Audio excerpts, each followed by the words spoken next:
Hey everyone! Welcome to my channel where I share real-life experiences of living with autism, spectrum disorder, and ADHD.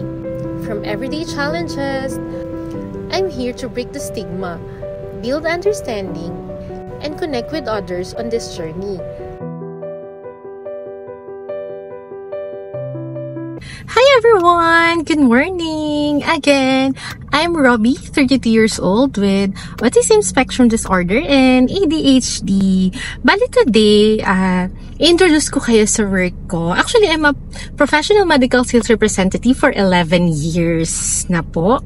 And today, naisipan ko na introduce ko kayo sa work ko as a professional medical sales representative and as a person with autism spectrum disorder and ADHD na nagtatrabaho. So, ang autism spectrum disorder ko nga pala sa mga bago dito sa channel ko, it's ASD level 1 or mild autism siya. I'm a high-functioning autism and with ADHD, they called it AUDHD actually. So, dalawa siya. So ayun, tara, samahan niyo ako today.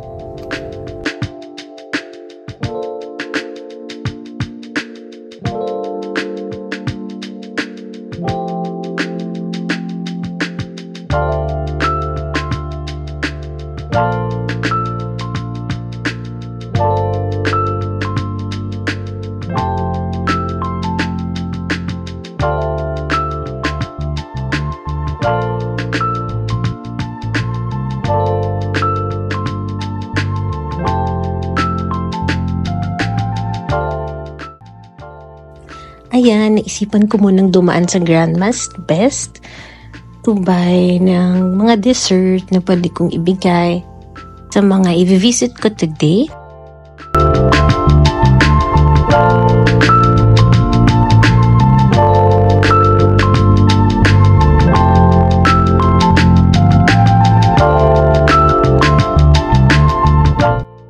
So, ayan, this is my last destination or last stop natin. Hindi ko na pala na video yung mga pinuntahan ko earlier kasi medyo nagmamadali na ako kasi hinahabol ko din yung mga clients, baka maiwan nila ako.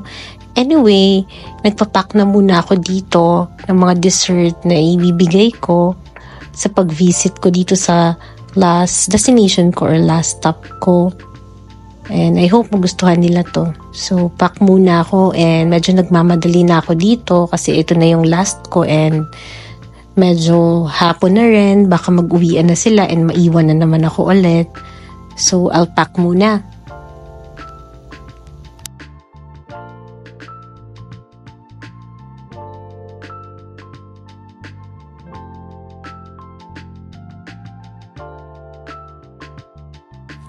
Ayan, tapos na. Ganda ng pagkakapak ko. Let's go! Actually, before, 8 years ako sa Makati. And now, dito ako, nasa mga barrio ako. So, from Makati to here, sanay na rin ako. As you can see, ito yung mga nilalakad ko sa mga barrio, rural health unit. Pero I enjoy kasi maraming view. So, ayan, pauwi na ako today. Medyo marami akong nagawa kaso hindi ko na siya na video dahil medyo nagmamadali ako. Yung work ko kasi kailangan ko rin habulin yung mga doktor. Baka maiwan nila ako. So, hindi ko na masyadong na video.